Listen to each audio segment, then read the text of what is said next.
Hello friends, welcome to SMS tutorials. ಈ ವಿಡಿಯೋದಲ್ಲಿ ನಾನು ನಿಮಗೆ CTET 2013 ಜುಲೈ ಅಲ್ಲಿ ಬಂದಿರುವಂತಹ ವಿಜ್ಞಾನ ಪ್ರಶ್ನೆ ಪತ್ರಿಕೆಯನ್ನು ನಾನು ನಿಮ್ಮ ಜೊತೆ ಡಿಸ್ಕಸ್ ಮಾಡ್ತಾ ಇದ್ದೀನಿ. ಬನ್ನಿ ಹಾಗಿದ್ರೆ ಸ್ಟಾರ್ಟ್ ಮಾಡೋಣ.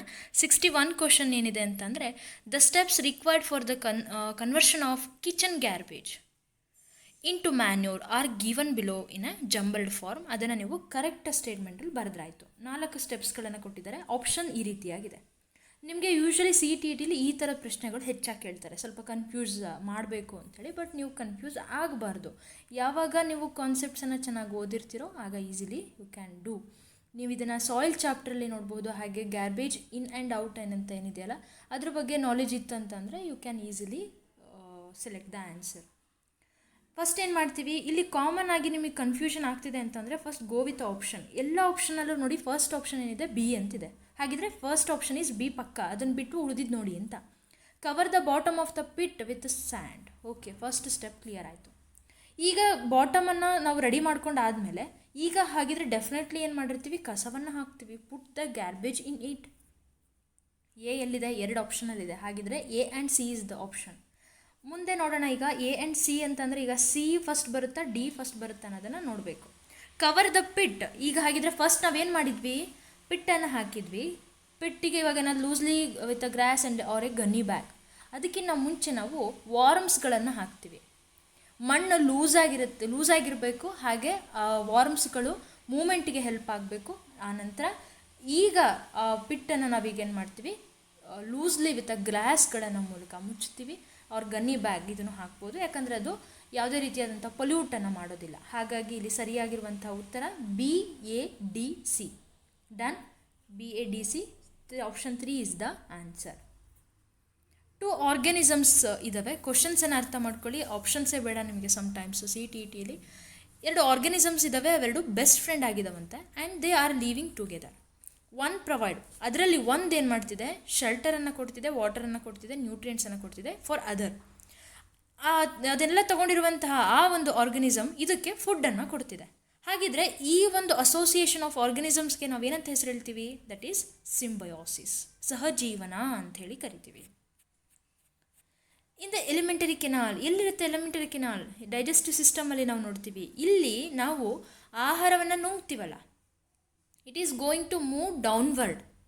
ಯಾಕೆ ಅಂತ ಕೇಳ್ತಿದ್ದಾರೆ ತುಂಬ ಜನ. ಏನಕ್ಕೆ ಹೋಗ್ಬಿಡ್ತಾರೆ, ಗ್ರಾವಿಟೇಷನಲ್ ಪುಲ್. ಯಾಕಂದರೆ ಇಲ್ಲಿ ಗ್ರಾವಿಟೇಷನಲ್ ಫೋರ್ಸ್ ಆ್ಯಕ್ಟ್ ಆಗ್ತಿದೆ ಅಂತ ಹೇಳ್ತಾರೆ. ಅಲ್ಲಿ ಎಲ್ಲಿ ಬಂದಿದೆ ಫೋರ್ಸ್? ನಿಮಗೆ ಫೋರ್ಸ್ ಆ್ಯಕ್ಟ್ ಆಗೋಕ್ಕೆ ಅದು ಕಾರಣ ಏನಿದೆ? It is only possible for the contraction of muscles. ಅಲ್ಲಿ ಮಸಲ್ಸ್ಗಳು ಕಾಂಟ್ರಾಕ್ಷನ್ ಆಗ್ತಿರುತ್ತೆ. ಹಾಗಾಗಿ ನಾವು ತಗೊಂಡಿರುವಂತಹ ಆಹಾರ ಅದರೊಳಗಡೆ ಈಸಿಯಾಗಿ ನುಂಗೋದಕ್ಕೆ ನಮಗೆ ಸಹಾಯ ಆಗುತ್ತೆ, ಫ್ಲೋ ಆಗುತ್ತೆ easily. So option A is the right answer, not gravitational pull or any other. Okay. Frogs and earthworms breathe through their skin. ನಾವು ಫ್ರಾಗಿಗೆ ಅದಕ್ಕೆ ಏನು ಹೇಳ್ತೀವಿ, ಅದು ನೀರಲ್ಲೂ ಬದುಕುತ್ತೆ, ಹಾಗೆ ಭೂಮಿ ಮೇಲೂ ಸಹಿತ ಬದುಕುತ್ತೆ. ಇಲ್ಲಿ ಹೆಲ್ಪ್ ಆಗ್ತಿರುವಂತಹ ಫ್ರಾಗ್ ಮತ್ತು ಅರ್ಥವಾಮ್ಗೆ ಎರಡಕ್ಕೂ ಹೆಲ್ಪ್ ಆಗ್ತಿರುವಂತಹ ಸ್ಕಿನ್ಗೆ ಬಗ್ಗೆ ನಾವಿಲ್ಲಿ ಕೇಳ್ತಾ ಇದ್ದೀವಿ. ಯಾವ ರೀತಿಯಾಗಿರಬೇಕು ಸ್ಕಿನ್ನು? ಡ್ರೈ ಆಗಿರಬೇಕಾ? ಡ್ರೈ ಆಗಿತ್ತು ಅಂತಂದರೆ ನೀರಿನಲ್ಲಿರುವಂತಹ ಡಿಸಾಲ್ವ್ಡ್ ಆಕ್ಸಿಜನನ್ನು ಆ ಒಂದು ಪ್ರಾಣಿ ತಗೊಳಕ್ಕೆ ಸಾಧ್ಯನೇ ಇಲ್ಲ. ಹಾಗಾಗಿ ಡ್ರೈ ಅಂತ ಇರೋದನ್ನು ನೀವು ಈಸಿಲಿ ರಿಮೂವ್ ಮಾಡ್ಬೋದು. ನೆಕ್ಸ್ಟ್ ಬರೋಣ. Moist. Definitely it must be moist. Rough ಇರಬೇಕಾ ಅಥವಾ ಸ್ಲಿಮ್ಮಿ ಇರಬೇಕಾ? ಯೋಚನೆ ಮಾಡಿ. ಸ್ಮೂತ್ ಸರ್ಫೇಸು ಮತ್ತು ಸ್ಲಿಮ್ಮಿ ಆಗಿತ್ತು ಅಂತ ಅಂದರೆ ಈಸಿಲಿ ನೀರಿನಲ್ಲಿರುವಂತಹ ಡಿಸಾಲ್ವ್ಡ್ ಆಕ್ಸಿಜನನ್ನು ಅಬ್ಸಾರ್ಬ್ ಮಾಡ್ಕೊಳ್ಳೋದಕ್ಕೆ ಸಾಧ್ಯ ಆಗುತ್ತೆ ಈ ಪ್ರಾಣಿಗಳಿಗೆ. ಮುಂದಕ್ಕೆ ಬರೋಣ. ಹಾಗಿದ್ರೆ ಆಪ್ಷನ್ ಯಾವುದಿಲ್ಲಿ? Yes, it is moist and slimy. While going for a picnic. Okay, ನೀವು ಇವಾಗ ಒಂದು ಪಿಕ್ನಿಕ್ ಆರ್ ಟ್ರಿಪ್ ಎಲ್ಲಾದರೂ ಒಂದು ಕಡೆ ಊರಿಗೆ ಹೋಗ್ತಾ ಇದ್ದೀರಾ ಅಂತಂದರೆ, student noted the reading on the odometer. Odometer ಅಂತ ಅಂದ್ರೇನು? It's a device used to measure the distance on the bus every 10 minutes. ಪ್ರತಿ 10 ನಿಮಿಷಕ್ಕೆ ಆ ಮಗು ಏನು ಮಾಡ್ತಾ ಇದೆ, ಮೆಜರ್ಮೆಂಟನ್ನು ತಗೊಳ್ತಾ ಇದೆ. ಹಾಗಿದ್ರೆ 8 ಗಂಟೆಗೆ ಸ್ಟಾರ್ಟ್ ಆಗಿರುವಂಥ ಜರ್ನಿ ಎಲ್ಲಿವರೆಗೂ ತಗೊಳುತ್ತೆ ಡಿಸ್ಟೆನ್ಸ್, ಟೈಮ್ ಎಲ್ಲಿವರೆಗೂ ನೋಡ್ತಾನೆ ಅಂದರೆ 9 ಗಂಟೆ ತನಕ ನೋಡ್ತಿದ್ದಾನೆ. ಓಡೋಮೀಟರ್ ಫಸ್ಟ್ ರೀಡಿಂಗ್ ಏನಿದೆ ಅಂತ ಅಂದರೆ 78752 ತನಕ ಇದೆ. ಕೊನೆಗೆ ರೀಡಿಂಗ್ ಎಷ್ಟಿದೆ? 78806. ಹಾಗಿದ್ರೆ ನಾನು ಇಲ್ಲಿಂದ ನಮ್ಮ ಮನೆಯಿಂದ ನಾನು ಇವಾಗ ಹೊರಟಿದ್ದೀನಿ ಅಂತ ಅಂದರೆ 78752 ಇಂದ ಸ್ಟಾರ್ಟ್ ಆಗ್ತಿದೆ ಅಂದರೆ ಕೊನೆಗೆ ನನ್ನ ಜರ್ನಿ ಫೈನಲ್ ಸ್ಟೇಜಲ್ಲಿ ಇರುವಂಥ ಓಡೋಮೀಟರ್ ರೀಡಿಂಗ್ ಎಷ್ಟಿದೆ ಅಂತ ಅಂದರೆ 78806 ಅಂತ ಅಂದರೆ ಟೋಟಲ್ ಹಾಗಿದ್ರೆ ಡಿಸ್ಟೆನ್ಸ್ ಕವರ್ ಆಗಿದ್ದು ಎಷ್ಟು ಅಂದರೆ 78806 ಅಲ್ಲ. ಇಟ್ ಈಸ್ ಫಸ್ಟ್ ಒನ್ ಏನು 78752 ಇದನ್ನು 78806ಅಲ್ಲಿ ನೀವು ಸಬ್ಟ್ರ್ಯಾಕ್ಟ್ ಮಾಡಬೇಕು. ಸೊ 6ಅಲ್ಲಿ 2 ಹೋದರೆ 4, 10ನಲ್ಲಿ 5 ಹೋದರೆ ಇಟ್ ಈಸ್ 554 ಕಿಲೋಮೀಟರ್ ನೀವು 1 ಅವರಲ್ಲಿ ನೀವು ರೀಚ್ ಆಗಿದ್ದೀರಾ ಅಂತ ಅರ್ಥ. ಹಾಗಿದ್ರೆ ಇವ್ರು ಕೇಳ್ತಾ ಇರೋ ಪ್ರಶ್ನೆ ಏನಪ್ಪ ಅಂತಂದರೆ average speed of the bus. Average speed ಅಂತ ಅಂದರೆ ಫಾರ್ಮುಲಾ ಏನು? It is distance, total distance by total time. Distance ಎಷ್ಟಾಗಿದೆ? 54 ಕಿಲೋಮೀಟರ್ ಆಗಿದೆ. ಆ್ಯಂಡ್ ದೆನ್ ಟೈಮ್ ಎಷ್ಟಾಗಿದೆ? It is 1 hour. ಹಾಗಿದ್ರೆ 54 ಕಿಲೋಮೀಟರ್ ಪರ್ ಅವರ್ ಆಯಿತು, ಕರೆಕ್ಟಾ? ಆದರೆ ನಮಗೆ ಕ್ವಶನಲ್ಲಿ ಅವ್ರಿಗೆ ಏನು ಹೇಳಿದ್ದಾರೆ? ಮೀಟರ್ ಪರ್ ಸೆಕೆಂಡಲ್ಲಿ ಆನ್ಸರ್ ಮಾಡಿ ಅಂತ ಹೇಳಿದ್ದಾರೆ. ಜಸ್ಟ್ ನಿಮಗೊಂದು ಹಿಂಟ್ ಏನಪ್ಪ ಅಂತ ಅಂದರೆ 54 ಕಿಲೋಮೀಟರ್ ಅಂತ ಏನಿದೆ ಅಲ್ಲ, ನೀವು ಕಿಲೋಮೀಟರಿಂದ ಮೀಟರಿಗೆ ಕನ್ವರ್ಟ್ ಮಾಡಬೇಕು ಅಂತಂದರೆ just multiply this number 5 divided by 18. 18 1s 18 3s, so the answer is 15 meter per second. So the answer is option A. ಒಂದು ಹಿಂಟ್ ಇರಲಿ, ಕಿಲೋಮೀಟರಿಂದ ಮೀಟರಿಗೆ ಕನ್ವರ್ಟ್ ಮಾಡ್ತಿದ್ದೀರಾ ಅಂತ ಅಂದರೆ ನೀವು 5 ಡಿವೈಡೆಡ್ ಬೈ 18ಇಂದ ಮಲ್ಟಿಪ್ಲೈ ಮಾಡಬೇಕು. ಅದೇ ನೀವು ಮೀಟರಿಂದ ಕಿಲೋಮೀಟರಿಗೆ ಕನ್ವರ್ಟ್ ಮಾಡ್ತಿದ್ದೀರಾ ಅಂದರೆ just multiply the number with 18 divided by 5. ಇಷ್ಟು ಗೊತ್ತಿದ್ರೆ ಸಾಕು, you can answer. You are provided with a concave mirror, concave lens, convex mirror, convex lens. Okay, 4 ಕೊಟ್ಬಿಟ್ಟಿದ್ದಾರೆ. ಈಗ ನೀವು ಆ 4ರಲ್ಲಿ ಯಾವ ಒಂದು ಆಬ್ಜೆಕ್ಟನ್ನು ಸೆಲೆಕ್ಟ್ ಮಾಡಿಕೊಂಡು ಎನ್ಲಾರ್ಜ್ಡ್ ಇಮೇಜನ್ನು ನೀವು ಫಾರ್ಮೇಷನ್ ಮಾಡಬಹುದು ಅಂತ ಹೇಳಿ ಕೇಳ್ತಾ ಇದ್ದಾರೆ. ಲೆನ್ಸ್ ಯಾವ್ದು ಯೂಸ್ ಮಾಡ್ಬೋದು, ಮಿರರ್ನ ಯಾವ್ದು ಯೂಸ್ ಮಾಡ್ಬೋದು ಅಂತ ಹೇಳಿ ಒಂದೇ ಒಂದು ತಿಳ್ಕೊಂಡಿದ್ರೆ ಸಾಕು ನೀವು. ದಟ್ ಈಸ್, ನಾವು ಗಾಡಿಯಲ್ಲಿ ನೋಡುವಂತಹ ಇಮೇಜ್ ಅದೇನಾಗಿರುತ್ತೆ? ಡಿಮಿನಿಷ್ಡ್ ಆಗಿರುತ್ತೆ. ಡಿಮಿನಿಷ್ಡ್ ಆಗಿರೋದ್ರಿಂದ ಹೆಚ್ಚು ಏರಿಯಾನ ನಾವು ಬರೀ ಸಣ್ಣ ಕನ್ನಡಿಲಿ ನೋಡೋದಕ್ಕೆ ಸಾಧ್ಯ ಆಗ್ತಿದೆ, ಕರೆಕ್ಟಾ? ಹಾಗಿದ್ರೆ ಅಲ್ಲಿರುವಂತಹ ಮಿರರ್ ಯಾವುದು? That is convex mirror. Doctor ಏನು ಯೂಸ್ ಮಾಡ್ತಾರೆ? ಈ ಹಲ್ಲನ್ನು ನೋಡಬೇಕು ಅಂಥೇಳಿ, ಝೂಮಾಗಿ ಕಾಣಿಸ್ಬೇಕು ಅವರಿಗೆ ಅಂಥೇಳಿ ಏನು ಮಾಡ್ತಾರೆ ಅವರು? ಯಾವುದು ಯೂಸ್ ಮಾಡ್ತಾರೆ? That is concave mirror. ಹಾಗಿದ್ರೆ ನನಗೆ ದೊಡ್ಡದಾಗಿ ಕಾಣಿಸ್ಬೇಕು ಅಂತಂದರೆ ಯಾವ ಮಿರರ್ ಬೇಕು? ಅದು ಕಾನ್ಕೇವ್ ಮಿರರ್. ಕಾನ್ಕೇವ್ ಮಿರರ್ ಎಲ್ಲಿದೆ ನೋಡಿ? ಕಾನ್ಕೇವ್ ಮಿರರ್ ಇಲ್ಲಿದೆ. ಕಾನ್ಕೇವ್ ಮಿರರ್ಗೆ ವಿರುದ್ಧವಾಗಿರೋದು ಬಟ್ ಪ್ರಾಪರ್ಟೀಸ್ ಎರಡು ಸೇಮ್ ಇರೋದು ಯಾವುದು ಅಂದರೆ concave mirror and convex lens. And this is the answer. Select from the following set of kharif crops. Kharif crops ಅಂತ ಅಂದರೆ ಏನಪ್ಪ? ಅದು the crops that grown in rainy season. ಹಾಗಿದ್ರೆ ರೈನಿ ಸೀಸನಲ್ಲಿ ಬೆಳೆಯುವಂತಹ ಕ್ರಾಪ್ಸ್ಗಳು ಯಾವುದು ಅಂತ ಗೊತ್ತಿದ್ರೆ you can answer easily. Confusion ಆಗುತ್ತೆ ನಿಮಗೆ ಅಂತಂದರೆ ಒಂದು ಗೊತ್ತಿರಲಿ, ಯೂಶ್ವಲಿ ನಾವು 8th ಸ್ಟ್ಯಾಂಡರ್ಡಲ್ಲಿ ಫಸ್ಟ್ ಚಾಪ್ಟರ್ ಇದೇ ಇರೋದು. ಕೇಳ್ತೀವಿ ಮಕ್ಕಳಿಗೆ ಏನಂತ ಕೇಳ್ತೀವಿ? ಯಾಕೆ ಭತ್ತವನ್ನು ಮಳೆಗಾಲದಲ್ಲೇ ಬೆಳೀತಾರೆ ಅಂತ ಕೇಳ್ಕೊಬರ್ರಿ ನಿಮ್ಮ ಪೇರೆಂಟ್ಸಿಗೆ. ಅಥವಾ ನೀವು ಯಾರಾದರೂ ಇಲ್ಲಿ ರೈತರ ಕುಟುಂಬದಿಂದ ಬಂದಿದ್ದೀರಾ ಹೇಳಿ ಅಂತ ಕೇಳಿರ್ತೀವಿ ಅಲ್ವಾ? ಸೊ ಭತ್ತ ಇದೆಯಲ್ಲ, ಅದು ಒಂದು ನಿಮಗೆ ನೆನಪಾಯಿತು ಅಂತ ಅಂದರೆ ಇನ್ನು ಉಳಿದಿರೋದನ್ನು ಅಟ್ಲೀಸ್ಟ್ ಗೆಸ್ ಮಾಡ್ಬೋದು ಅಂತ ನಾನು ಅಂದ್ಕೊಳ್ತೀನಿ. ಜೊತೆಗೆ ಎಕ್ಸಾಂಪಲ್ಸ್ಗಳನ್ನು ನೆನಪಲ್ಲಿ ಇಟ್ಕೊಳ್ಳೋಕೆ ಹೆಲ್ಪ್ ಆಗುತ್ತೆ ಅಂತ ಅಂದ್ಕೊಂಡಿದ್ದೀನಿ. That is answer paddy, maize, cotton, soybean. ಇದೇ 4 ಎಕ್ಸಾಂಪಲ್ ನಿಮಗೆ 8th ಸ್ಟ್ಯಾಂಡರ್ಡ್ ಬುಕ್ಕಲ್ಲಿದೆ. So please do refer 8th standard book. Study the following statements about the effect of weeds on the crop plants. Again 8th standard first chapter ಸಿಲೆಬಸ್ದಲ್ಲೇ ಇಂದ ಬಂದಿರುವಂಥ ಪ್ರಶ್ನೆ ನೋಡಿ. Weeds, ನಾವು ಕಳೆ ಅಂತೇನು ಹೇಳ್ತೀವಲ್ಲ, ಅದು ನಮ್ಮ ಮೇನ್ ಕ್ರಾಪ್ ಏನಿರುತ್ತಲ್ಲ ಅದಕ್ಕೆ ಯಾವ ರೀತಿಯಾಗಿ ಎಫೆಕ್ಟ್ ಮಾಡುತ್ತೆ ಅಂತ ಕೇಳ್ತಾ ಇದ್ದಾರೆ. They help crop plants to grow healthily. It is not at all possible. ಹೆಲ್ದಿಯಾಗಿ ಬಿಡೋದಕ್ಕೆ ಸಾಧ್ಯನೇ ಇಲ್ಲ. ಯಾಕಂದರೆ ಅದಕ್ಕೆ ಬೇಕಾಗಿರುವಂತಹ ಅಂದರೆ ನಮ್ಮ ಮೇನ್ ಕ್ರಾಪ್ ಏನಿರುತ್ತಲ್ಲ ಅದನ್ನು, ಆ ಒಂದು ಬೆಳೆಗೆ ಬೇಕಾಗಿರುವಂತಹ ನೀರನ್ನು ಅದು ತಗೊಳುತ್ತೆ, ನಾವು ಹಾಕಿರುವಂತಹ ಗೊಬ್ಬರವನ್ನು ಅದು ತಗೊಳುತ್ತೆ. ಅಲ್ಲಿಗೇನಾಯಿತು, ನಮ್ಮ ಮೇನ್ ಕ್ರಾಪಿಗೆ ಬೇಕಾಗಿರುವಂತಹ ಇವೆಲ್ಲ ಏನಾಗುತ್ತೆ ಅದಕ್ಕೆ ಕಡಿಮೆ ಪ್ರೊವೈಡ್ ಆಗುತ್ತೆ. ಹಾಗಾಗಿ ಸೊ ಹೆಲ್ದಿಲಿ ಅಂತ ಹೇಳೋದು ನಾವು ತಪ್ಪಾಗುತ್ತೆ. They interfere in harvesting, definitely ಕಾಟ ಕೊಡುತ್ತೆ. True. They affect plant growth, yes exactly. They compete with the crops for water, nutrient, space, light. ಇದು ಎಕ್ಸಾಕ್ಟ್ಲಿ ಟ್ರೂ. ಹಾಗಿದ್ರೆ ಆಪ್ಷನ್ ಏನ ಬಿಟ್ಬಿಟ್ಟು ಯಾವುದಿದೆಯೋ ಅದೆಲ್ಲ. BCD is the right answer.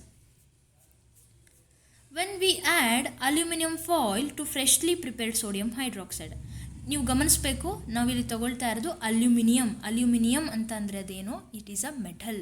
ಅದು ಫಾಯಿಲನ್ನು ನಾವು ತೊಗೊಂಡಿದ್ದೀವಿ. ಈ ಸಿಲ್ವರ್ ಕಲರ್ ಇರುತ್ತಲ್ಲ, ಕವರ್ ಥರ ಸಿಲ್ವರ್ ಪೇಪರ್ ಥರ ಇರುತ್ತಲ್ಲ, ಅದೇನೆ ನೀವು ನೋಡಿರ್ತೀರ ಅಂದ್ಕೊಳ್ತೀನಿ. ಅಲ್ಯೂಮಿನಿಯಂ ಫಾಯಿಲ್, ಇದನ್ನು ನಾವೀಗ ಏನು ಮಾಡ್ತಾ ಇದ್ದೀವಿ, ಸೋಡಿಯಂ ಹೈಡ್ರಾಕ್ಸೈಡ್ ಸೊಲ್ಯೂಷನ್ಗೆ ಹಾಕ್ತಾ ಇದ್ದೀವಿ. ಈಗ ಇಲ್ಲಿ ಒಂದು ಗ್ಯಾಸ್ ಪ್ರೊಡ್ಯೂಸ್ ಆಗಿದೆ. ಇದರ ಅರ್ಥ ನೀವು ಏನು ನೆನ್ಪು ಮಾಡ್ಕೋಬೇಕು ಅಥವಾ ಯಾವ ಒಂದು ರಿಯಾಕ್ಷನನ್ನು ನೀವು ನೆನ್ಪು ಮಾಡ್ಕೋಬೇಕು ಅಂತ ಅಂದರೆ, what happens when metal react with base, ಇದನ್ನು ನೆನ್ಪಿಟ್ಕೊಂಡ್ರೆ ಇಟ್ಸ್ ಎನಫ್. ಹಂಗೆ ನೋಡಿದ್ರೆ ಮೆಟಲ್ ಮತ್ತು ಆ್ಯಸಿಡ್ ರಿಯಾಕ್ಟ್ ಆಗಲಿ ಅವಾಗೆಲ್ಲ ನಿಮಗೆ ಒಂದೇ ಒಂದು ಕಾಮನ್ ಥಿಂಗ್ ಇರೋದು, ಇಲ್ಲಿ ಪಾಪ್ ಸೌಂಡ್ ಬರುತ್ತೆ ಅಂತ ಹೇಳಿ. ಕಲರ್ಲೆಸ್ ಆಗಿರುತ್ತೆ ಗ್ಯಾಸ್, ಓಡರ್ಲೆಸ್ ಗ್ಯಾಸ್ ಇರುತ್ತೆ, which produces A pop sound create ಆಗುತ್ತೆ when a burning matchstick is brought near it. This is the right answer.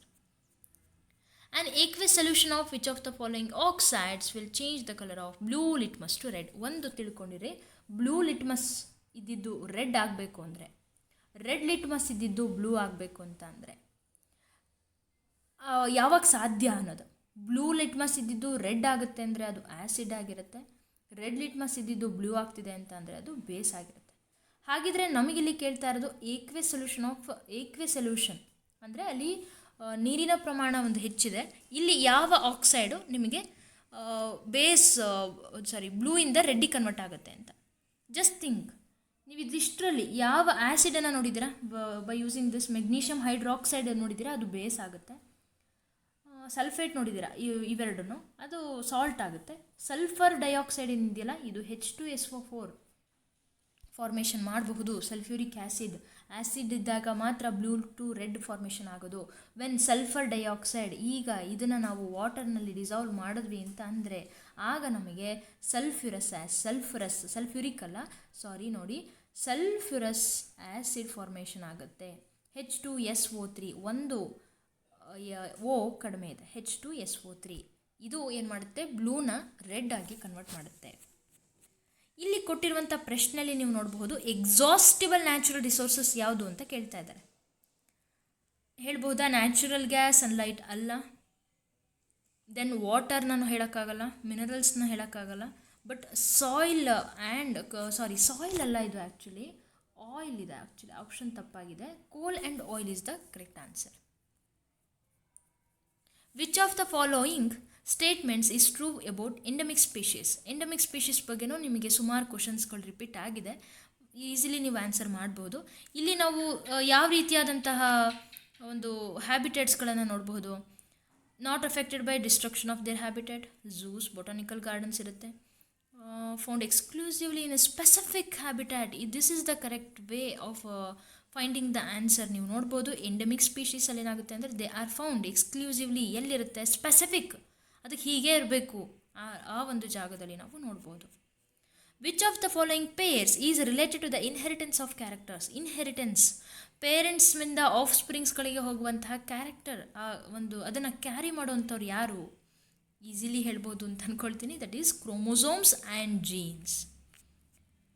Out of the different combinations of terms given below, the correct combination of terms with reference to an animal cell is. Animal ಸೆಲ್ಲಲ್ಲಿ ನೀವು cell ವಾಲನ್ನು ನೋಡೋಕ್ಕಾಗಲ್ಲ, plant ಸೆಲ್ಲಲ್ಲಿ ಮಾತ್ರ. ಯಾಕೆ animal ಸೆಲ್ಲಲ್ಲಿ cell wall ಇರಲ್ಲ ಅಂತಂದರೆ, plant ಸೆಲ್ಲಿಗೆ ಮುಖ್ಯವಾಗಿ ಈ temperature variation, humidity, pressure, ಇದನ್ನೆಲ್ಲ ಅಟ್ಮಾಸ್ಫಿಯರಲ್ಲಿ ಅದು ಅನುಭವಿಸುತ್ತೆ. ಅದು ತನ್ನನ್ನು ತಾನು ಪ್ರೊಟೆಕ್ಟ್ ಮಾಡ್ಕೋಬೇಕು. ಹಾಗಾಗಿ ಆ ಒಂದು ಸೆಲ್ಗಳಲ್ಲಿ ನಾವು ಸೆಲ್ ವಾಲನ್ನು ನೋಡ್ತೀವಿ, ಆದರೆ ಅನಿಮಲ್ ಸೆಲ್ಲಲ್ಲಿ ಸೆಲ್ ವಾಲ್ ಇರಲ್ಲ. ಹಾಗಿದ್ರೆ ಸೆಲ್ ವಾಲ್ ಇರೋದನ್ನೆಲ್ಲ ಡಿಲೀಟ್ ಮಾಡಿಬಿಟ್ರೆ ಆಗೋಯ್ತು. ಸಿ ಮತ್ತು ಡಿ ಅಲ್ಲಿ ಸೆಲ್ ವಾಲ್ ಇಲ್ಲ. ಸೆಲ್ ಮೆಂಬ್ರೇನ್ ಇರುತ್ತೆ ಎರಡರಲ್ಲೂ 100%. ಕ್ರೋಮೋಸೋಮ್ಸ್ ಇರುತ್ತೆ, ರೈಬೋಸೋಮ್ ಇದೆ, ಮೈಟೋಕಾಂಡ್ರಿಯಾ ಇದೆ. ಓಕೆ, ಕ್ಲೋರೋಪ್ಲಾಸ್ಟ್ ಅಂತ ಕೊಟ್ಟಿದ್ದಾರೆ ನೋಡಿ, ಗಮನಿಸಿ. ಕ್ಲೋರೋಪ್ಲಾಸ್ಟ್ ಯಾವುದ್ರಲ್ಲಿರುತ್ತೆ? It is present in plant cell. ಯಾಕೆ ಅಂತಂದರೆ ಸಸ್ಯಗಳಿಗೆ ಕ್ಲೋರೋಫಿಲ್ ಪಿಗ್ಮೆಂಟನ್ನು ಕೊಡುವಂಥದ್ದು ಯಾವುದು ಅಲ್ವಾ? ಎಲ್ಲಿರುತ್ತದೋ ಪ್ಲ್ಯಾಂಟ್ ಸೆಲ್ಲಲ್ಲಿ ಮಾತ್ರ ಇರುತ್ತೆ. ಹಾಗಾಗಿ option C is the right answer. Consider the following sets of reproductive terms. Okay, nice question. ಇಲ್ಲಿ ನಿಮಗೆ ಕನ್ಫ್ಯೂಷನ್ ಕ್ರಿಯೇಟ್ ಮಾಡುವಂಥ ಪ್ರಶ್ನೆ ಇದು, ಗಮನಿಸಬಹುದು. ಇಲ್ಲಿ ನೀವು ಸೆಟ್ಸ್ ಆಫ್ ರೀಪ್ರೊಡಕ್ಟಿವ್ ಟರ್ಮ್ಸ್ಗಳನ್ನು ನೀವು ಗಮನಿಸಬೇಕಾಗುತ್ತೆ. ಇಲ್ಲಿ ಕೊಟ್ಟಿರುವಂತಹ ಆಪ್ಷನ್ಸ್ಗಳಲ್ಲಿ ಮತ್ತೆ ಈಗೇನು ಆಪ್ಷನ್ಸ್ಗಳನ್ನು ಕೊಟ್ಟಿದ್ದಾರೆ, ಸೆಟ್ಸ್ಗಳನ್ನು ABC, BCD, CDA, ABD ಈ ರೀತಿಯಾಗಿ ಆಪ್ಷನ್ಸ್ಗಳಿದ್ದಾವೆ.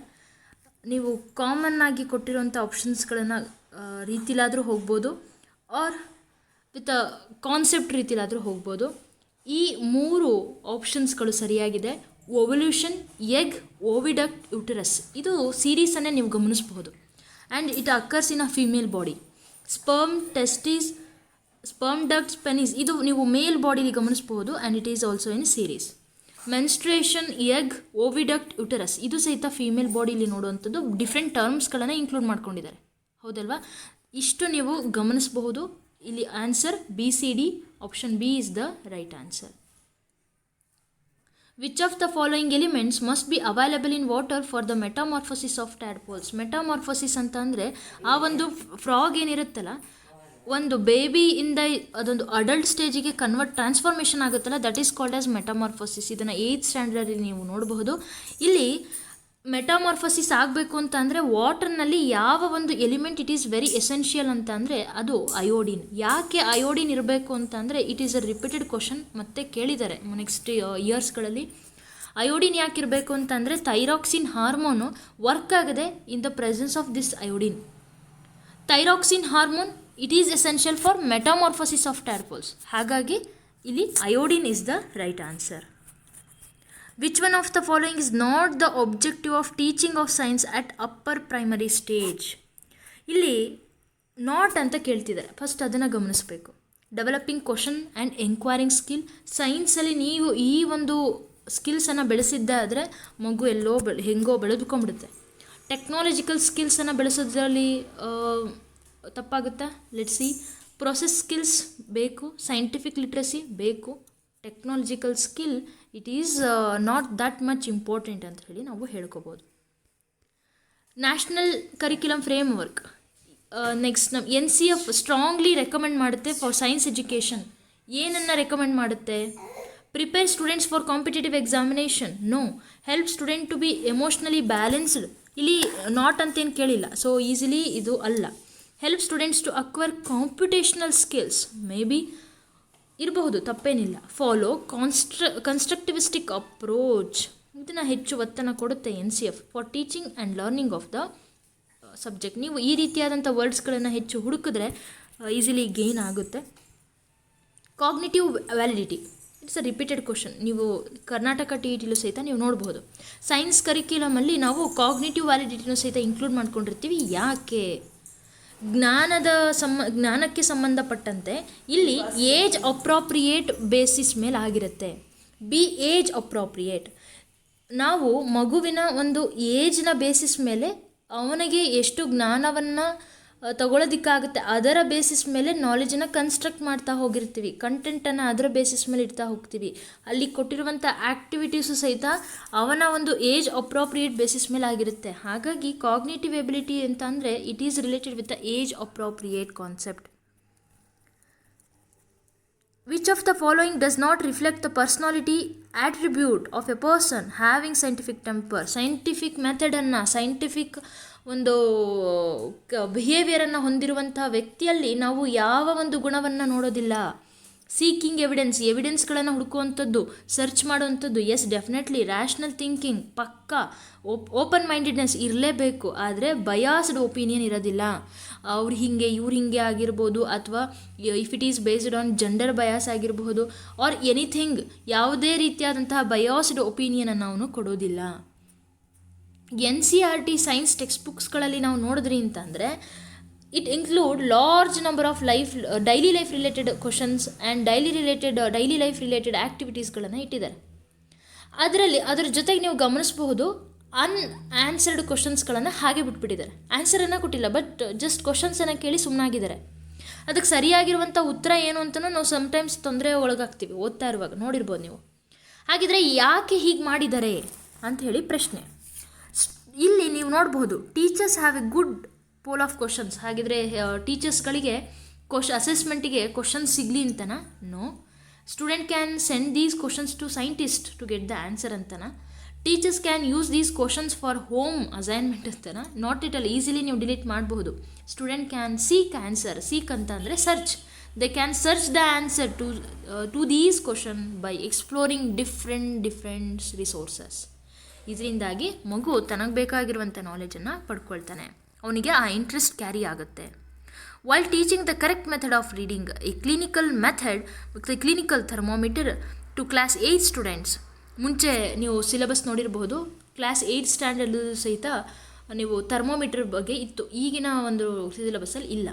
Neha mention the following necessary precaution to be taken. ಯಾವುದನ್ನು ಮಾಡಬೇಕು ಅಂತ ಕೇಳ್ತಾ ಇದ್ದಾರೆ. Which one of the following precaution has been mentioned wrong. ಇಲ್ಲಿ ಮಾಡಬೇಕು ಅಂತ ಹೇಳ್ತಾ ಇದ್ದಾರೆ, ಪ್ರಿಕಾಕ್ಷನರಿ ಮೆಷರ್ಸ್ಗಳನ್ನು ಹೇಳ್ತಾ ಇದ್ದಾರೆ ಅಂತ ತಿಳಿಸಿದ್ದಾರೆ ಫಸ್ಟು.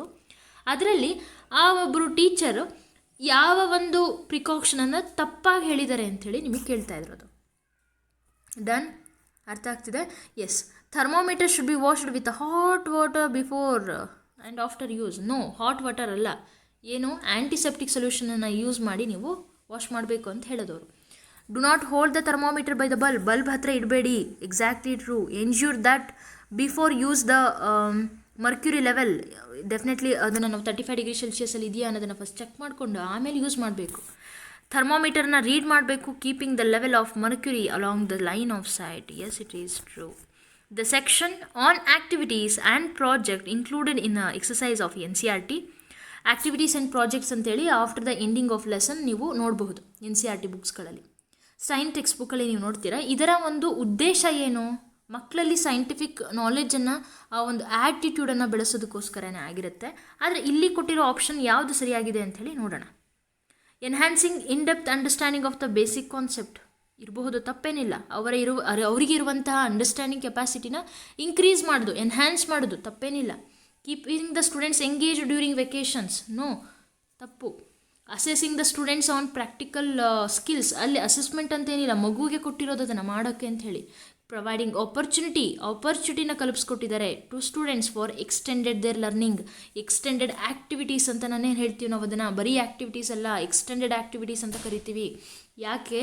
ಮಗು ಕಲ್ತಿರೋದನ್ನು ಹೊಸ ವಿಷಯಕ್ಕೆ ಅದನ್ನು ನಾವು ಅಪ್ಲೈ ಮಾಡ್ದ ಅಂತಂದರೆ he can remember for a longer time. ಹಾಗೆ ಅವನು ಇನ್ನೂ ಹೊಸ ಸಿಚುಯೇಷನ್ಸ್ಗಳಿಗೆ ಅವನು ಅಪ್ಲೈ ಮಾಡೋದಕ್ಕೆ ಈಸಿ ಆಗುತ್ತೆ. ಮುಂದೆ ಬಂದರೆ major objective of organizing science exhibition is. ಏನಕ್ಕಾಗಿ ಸೈನ್ಸ್ ಎಕ್ಸಿಬಿಷನ್ಸ್ಗಳನ್ನು ಕಂಡಕ್ಟ್ ಮಾಡ್ತಾರೆ? Compete with others. No. Grade students, grade ಕೊಡೋಕ್ಕಲ್ಲ, ಆಪರ್ಚುನಿಟಿನ ಕೊಡೋಕ್ಕೆ. ಕ್ರಿಯೇಟಿವ್ ಐಡಿಯಾಸ್ಗಳನ್ನು ಶೋಕೇಸ್ ಮಾಡೋದಕ್ಕೆ. ಎಕ್ಸಾಕ್ಟ್ಲಿ. ಅಕಾಡೆಮಿಕ್ ಪರ್ಫಾರ್ಮೆನ್ಸನ್ನು. ನೋ. ಇಲ್ಲಿ ಆಪ್ಷನ್ ಸಿ ಸರಿಯಾಗಿದೆ. ಇಲ್ಲಿ ಕೇಳಿರೋದು ಪ್ರಶ್ನೆ ಏನು? Major objective. Okay, yes. ಅವರ ಒಂದು ಐಡಿಯಾಸ್ಗಳನ್ನು ಅವರು ಆಪರ್ಚುನಿಟಿ ಕೊಡೋದು, ಅವರು ಬೇರೆಯವ್ರ ಜೊತೆ ಹೇಳ್ಕೊಳ್ಳೋದಾಗಿರ್ಬೋದು, ಅವರಿಗೆ ಒಂದು ಚಾನ್ಸನ್ನು ನಾವು ಕೊಟ್ಟಿದ್ದೆ ಆದರೆ it helps really a lot. Given below ನೀವು ಓಕೆ 87 ಕ್ವಶನ್ ಹೋಯಿತು. Given below are the steps to test the presence of proteins in the food item. ನೋಡಿ, ಈ ಸರಿ ಪ್ರೋಟೀನ್ ಕೊಟ್ಟಿದ್ದಾರೆ. ನೆಕ್ಸ್ಟ್ ಟೈಮ್ ಡೆಫಿನೆಟ್ಲಿ ಕಾರ್ಬೋಹೈಡ್ರೇಟ್ ಕೇಳ್ಬೋದು, ಫ್ಯಾಟ್ ಕೇಳಬಹುದು. ಹಾಗಾಗಿ ಓದ್ಕೊಂಡಿರಿ. Not in correct sequence. ಯಾವುದು ಕರೆಕ್ಟ್ ಸೀಕ್ವೆನ್ಸ್ ಇಲ್ಲ ಅಂಥೇಳಿ ಪ್ರಶ್ನೆ. ನಾನು ನಿಮಗೆ ಕರೆಕ್ಟ್ ಸೀಕ್ವೆನ್ಸನ್ನು ಕೊಡ್ತೀನಿ, ಆಪ್ಷನನ್ನು ನೀವೇ ಸೆಲೆಕ್ಟ್ ಮಾಡ್ಕೊಂಬಿಡಿ. ಇಟ್ಸ್ ಬೆಟರ್ ಅಂತ ನಾನು ಅಂದ್ಕೊಳ್ತೀನಿ. ಡನ್. ಇಲ್ಲಿ make the paste or powder of food to be tested. Definitely this is the first step. ಯಾಕಂದರೆ ಬೇಕಾಗಿರೋ ಯಾವ ಒಂದು ಫುಡ್ಡಲ್ಲಿ ಪ್ರೋಟೀನ್ ಇದೆ ಅಂತ ಟೆಸ್ಟ್ ಮಾಡಬೇಕು ಅಂದರೆ ಆ ಫುಡ್ಡನ್ನು ಫಸ್ಟ್ ತೊಗೋಬೇಕಲ್ವ. ಹಾಗಾಗಿ ಮೇಕ್ ದ ಪೇಸ್ಟ್. ಫಸ್ಟ್ ಅದನ್ನು ಪೌಡ್ರ್ ಫಾರ್ಮಲ್ಲಿ ಇದ್ದರೆ ನೋ ಪ್ರಾಬ್ಲಮ್, ಅಥವಾ ಅದನ್ನು ನಿಮಗೆ ಗಟ್ಟಿಯಾಗಿತ್ತು ಅಂದರೆ ಅದನ್ನು ಫಸ್ಟ್ ಪೌಡ್ರ್ ಮಾಡ್ಕೋಬೇಕು, ಆನಂತರ ಪೇಸ್ಟ್ ಮಾಡ್ಕೋಬೇಕು. This is the first step. ಆನಂತರ ಅದಕ್ಕೆ ಇವಾಗ ಏನು ಮಾಡ್ತೀರಾ, 10 ಡ್ರಾಪ್ಸ್ ಆಫ್ ವಾಟರ್ ಹಾಕಿ, ಅಂದರೆ ಫಸ್ಟ್ ಸ್ಟೆಪ್ ನೋಡ್ತೀರಾ, ಅದನ್ನು ಚೆನ್ನಾಗಿ ಶೇಕ್ ಮಾಡಿ. ಈಗ ಇದಕ್ಕೆ ಕಾಸ್ಟಿಕ್ ಸೋಡಾನ ಹಾಕಿ ಚೆನ್ನಾಗಿ ಶೇಕ್ ಮಾಡಿ ಲಾಸ್ಟಲ್ಲಿ ಕಾಪರ್ ಸಲ್ಫೇಟ್ ಸೊಲ್ಯೂಷನನ್ನು ಹಾಕ್ತೀರಾ. ಇದಕ್ಕೆ ನಾನು ನಿಮಗೆ ಒಂದು ವಿಡಿಯೋ ಲಿಂಕನ್ನು ಕೊಟ್ಟಿರ್ತೀನಿ. ಯಾಕಾಗಿ ಈ ಸೊಲ್ಯೂಷನ್ಸ್ಗಳನ್ನು ಯಾಕೆ ಯೂಸ್ ಮಾಡ್ತಾ ಇದ್ದೀವಿ, what is the need of using caustic soda, copper sulphate, ವಾಟರ್ನ ಯಾಕೆ ಯೂಸ್ ಮಾಡಬೇಕು, ಇದ್ರ ಬಗ್ಗೆ ಎಲ್ಲ ನಾನು ಡಿಸ್ಕಸ್ ಮಾಡಿದ್ದೀನಿ. You can refer that video. The technique of class room questioning in teaching of science can be more effectively used for. ಹೇಗೆ ನಾವು ಯೂಸ್ ಮಾಡ್ಕೋಬಹುದು? Ensuring levels of learning, developing problem solving skills, no. Maintaining discipline in the class, not at all. Promoting creativity and innovativeness, more effectively used for teaching of science.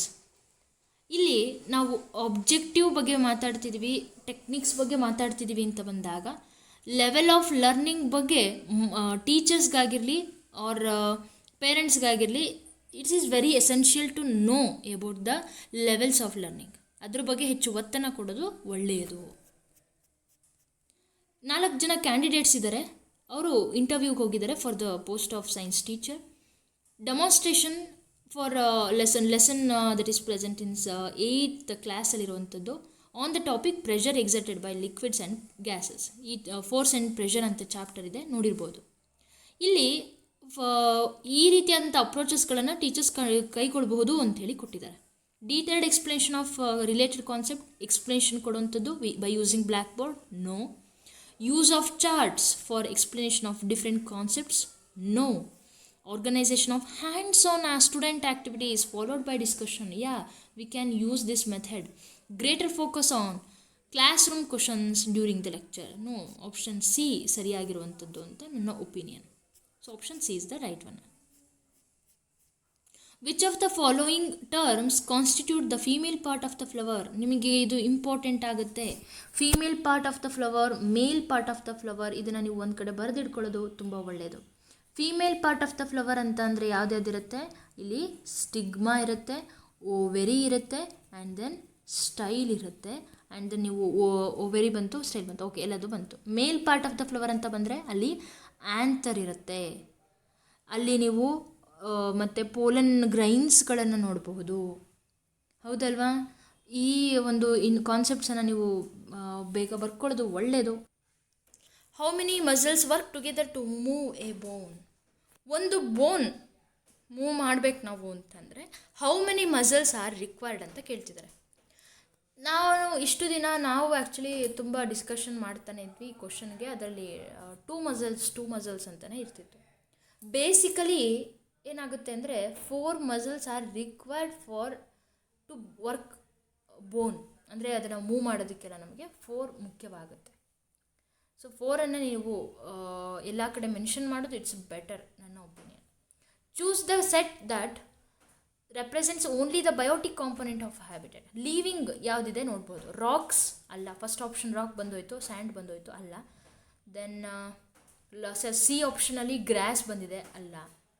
Then option D and option A ಅಲ್ಲಿ ನಿಮಗೆ ಯಾವುದಾದ್ರೂ confusion ಆಗ್ತಿದ್ರೆ that is insects ಹೌದು, frog ಹೌದು, fish ಹೌದು, aquatic plants ಹೌದು.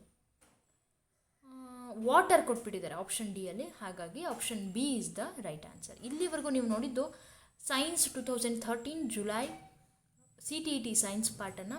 ದಿನನಿತ್ಯ ನಾನು ನಿಮಗೆ ಈ ರೀತಿಯಾದಂತಹ ಗೈಡೆನ್ಸನ್ನು ಕೊಡ್ತೀನಿ, ಬಿಡದೇನೆ ಡೈಲಿ ವಿಡಿಯೋಸನ್ನು ರೆಫರ್ ಮಾಡ್ತಾ ಬನ್ನಿ. All the very best for your exams.